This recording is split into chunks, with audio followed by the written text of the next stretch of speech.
Hey peeps, Erin Zen Warrior here again. So yeah, I came back from the gym and had a shower. That's why you often see me in a towel in this time of day. Looks like it's going to bucket down with rain out there too. That looks like fun. So I have not done the reflector shadow yet, and I have kind of done this little series on the shadows of each of the human design types in relating and relationship. And it's one of my favorite topics, human design and relationship, because when you see two charts together, you get to see how different you each are, whether it's a child and a parent or whatever it is, right?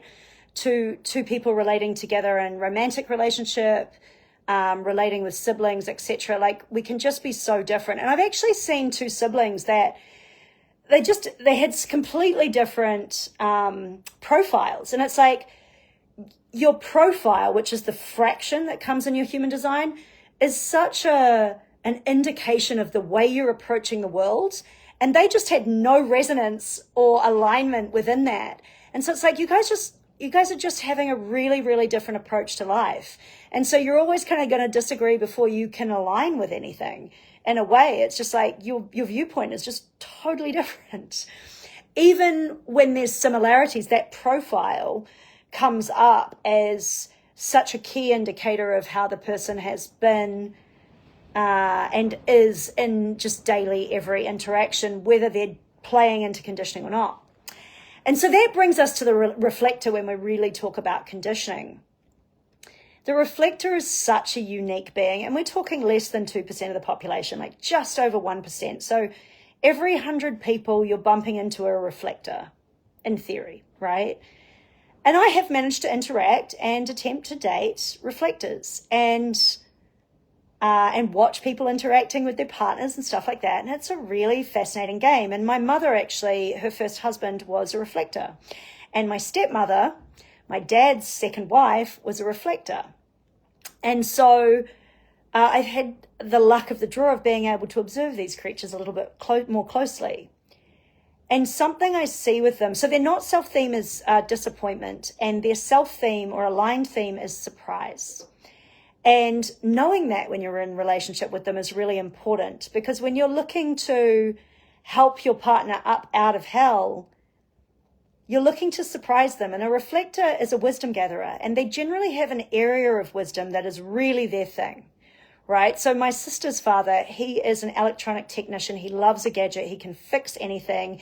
He's a quantum physicist. He's into all the quantum loopholes and black holes and wormholes you can go down. When I was 15, I used to sit up till like 3 a.m. talking swing theory and red dwarfs and stuff like that with him. So, or red zones, sorry, black dwarfs and all this sort of stuff with him. So, if I want to surprise him, if I want to pull him out of something, I want to show him a cool gadget. I will never forget when I bought a Pentium 2 computer a long time ago now. And he was so just enamored with the thing. He was like, do you realize what this is? Because he understood it. Because he'd gone down that portal of what the Pentium 2 chip meant for computing going forward into the future. What it meant we were going to be able to do, because it was just so much more in such a small little chip, basically. Anyway, so if you want to pull him out of disappointment, and honestly, a reflector will kill themselves in tragic disappointment. Like, if they stay there long enough, their whole body will just shut down. But what's their shadow in relationship? They're totally open. They're so totally open. Their whole chart is as close as you're going to get to an objective being, and yet it's not objective. It still has circuitry that conditions the chart that it samples of another, or the moon phase that is happening in the background. And you see, the thing is, we're living in a generator world, and the reflector is the other non-energy type, the less common one, right? The projectors are pretty common because we got a big job ahead of us. But the reflector is just here to show us where we're all at, to reflect back to us the reality of who we are in our current situation or wherever we've gotten with it, and what the current situation is telling us is wise or not wise. And to be honest, when I hear someone like Teal Swan, who's a reflector, talk in disappointment about the state of the world, I just don't listen much, because she's in a not self theme. It's like, a disappointed reflector, I'm just not that interested in what you have to say. But a surprised and elated and interested reflector, now I'm interested, because you know that they're either in the process of wisdom gathering or they have very much done the gathering of wisdom. And I got to see that in my stepmother. She was more alternative health and aligned health. She was a nurse. So, and people, she was very fascinated by people. Rob, fascinated, my sister's father, fascinated by people and quantum physics, what it all meant, the id, he read some interesting books. There is always something where the reflector is studying people. And of course they are. They're here to reflect us. But their shadow is getting locked into an aura. And in relationship, guess what that means? They're so locked into you, they're kind of needy. In fact, they're looking for you to define them because they have no definition. Their definition is really subtle, and their definition takes time to get to know. And there's another shadow here, and this is the thing with the non-energy types. There's a bit more complexity to them in a way because they're non-energy types. So they're here for something other than creativity. They're here to do a different job. And so the reflector is in a creative generator world and has to find a way to survive as a non-energy type with a non-fixed aura. No, not with a non-fixed aura, with a non-fixed energetic that's constantly sampling. And yes, it's Teflon. Unlike the projector, it's not absorbing all the crap off anyone. It's actually just taking a snapshot of each person or each phase of the moon that we're in, and it's running with that.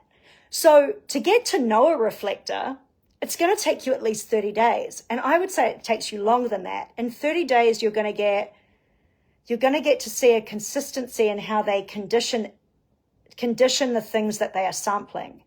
But it's only over time, over more than 30 days, that you're really going to get to see that person.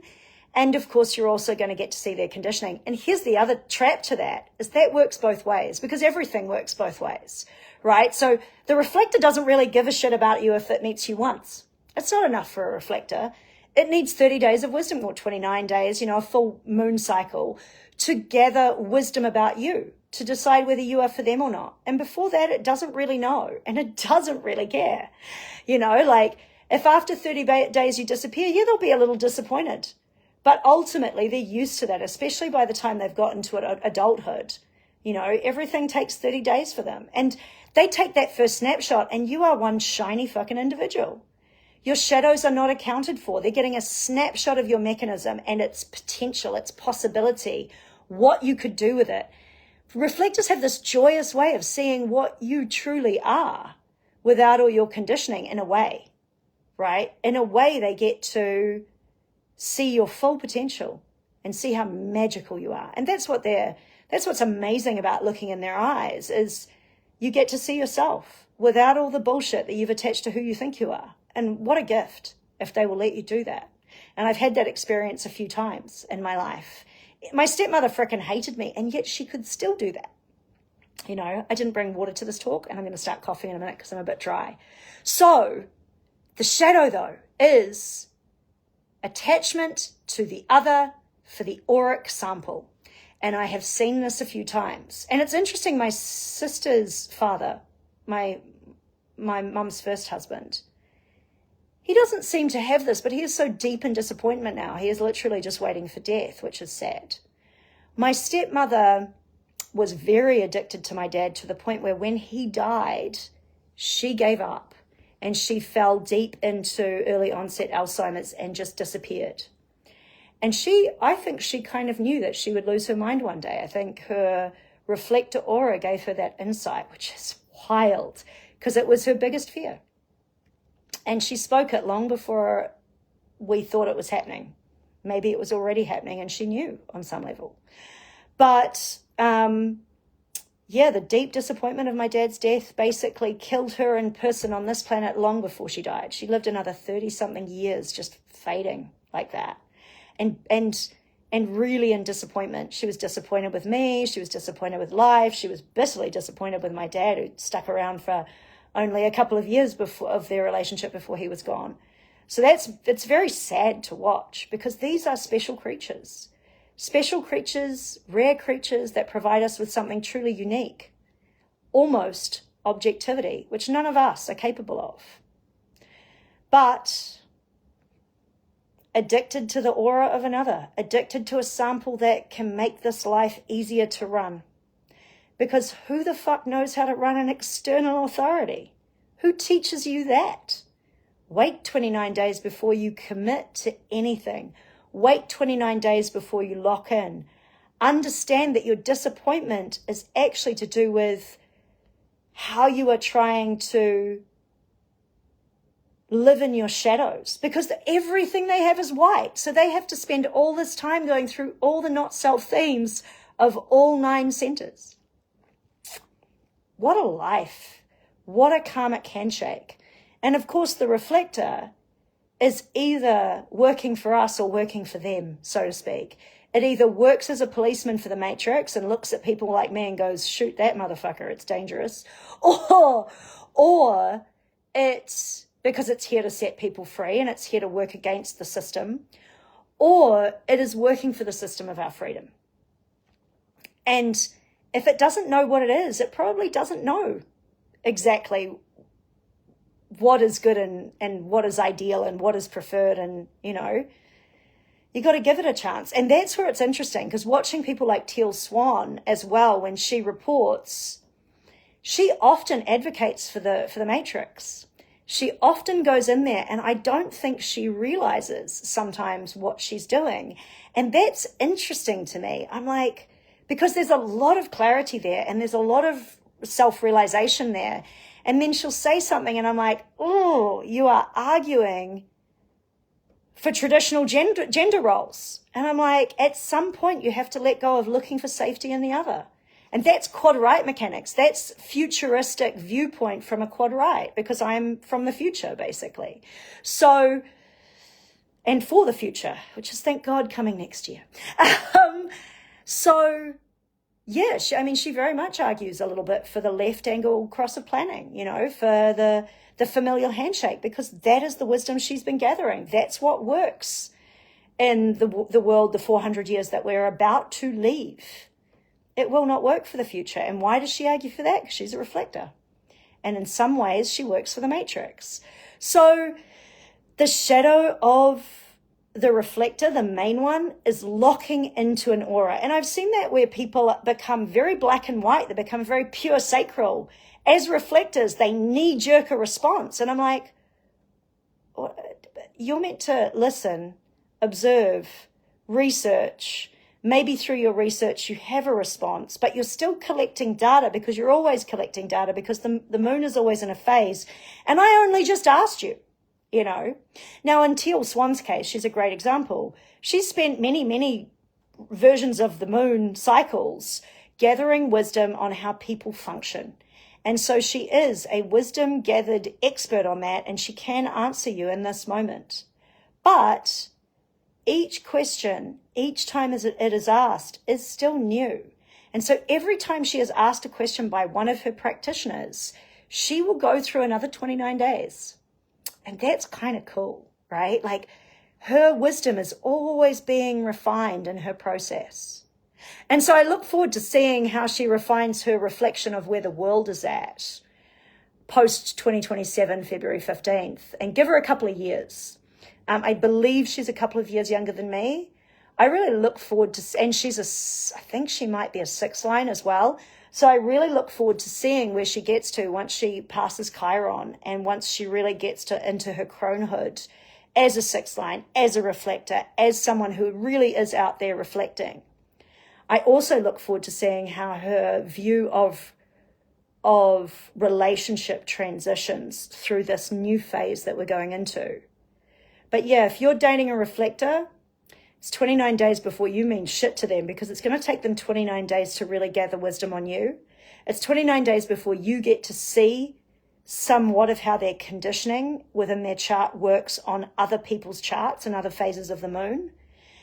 And then the question becomes, has your reflector found space for themselves to just be with the moon, to just be in their authority? Because it's really hard when you've got no defined centers to just be alone with the moon in a world that is constantly demanding of you to generate and create. And a reflector is not here for that. So a reflector very much is here to just observe and gather wisdom and then share it if their 29-day cycle decides they even want to, right? And they're waiting for the moon to give them different viewpoints, and they're here to sample you to get different viewpoints. But it's so very easy when you're trying to survive in this world to lock into, and the last reflector I saw was very much, I think, locked into the sacral pattern of his father, and he'd made a lot of money and was a good businessman doing that. And I believe his father was like that too, and I think fair, and there were lots of good things in there too, but he'd become a pure sacral knee-jerk. It was yes or no. And that doesn't mean the reflector system wasn't working too. It just meant that a lot of him was running in bizarre, not self themes of defining himself through proving himself and through being pure sacral and being certain and all of these things that are the not self themes of those open centers. So look out for that when you're a reflector. Are you locking into the not self themes of any of your open centers, which is all of them? Certainty, not for you. Understanding while we're all here, kind of not for you. The open throat, looking for attention. The self-definition, looking for purpose. The spleen, looking for safety. The root, looking to improve life. The sacral, not knowing when to quit. The emotional center, avoiding confrontation. And the willpower center, trying to prove yourself, making promises that you're not here to make. I mean, that's in a nutshell, all the centers, when they are white, those are the not self themes of them, right? Getting locked into those themes of that. That's what to look out for. So I hope you enjoyed this talk. This is the last of the four aura types. With the reflector aura, you have this big sampling Teflon aura that is a reflective mirror. And so you can often, here's another shadow when you are relating to a reflector, is mistaking them for who you are instead of seeing them as what they are. That is going to take you 29 fucking days. And I believe it's going to take you a lot longer than that, because you're going to need to see the pattern repeated over and over again before you really get to understand this beautiful creature that you are trying to relate to. Have a great day. Erin Zen Warrior signing out. Follow, share, all that other stuff. There's actually way more here with the reflector too, which is when you behave badly, they will reflect you and amplify you and potentially behave badly back, which is also a shadow because they're now locking into your auric reflection. Learning how to use that in relationship could be incredibly enlightening for you both. See you later. If you would like help with your relationship, please send me a private message and we can talk about how human design can help you and your partners.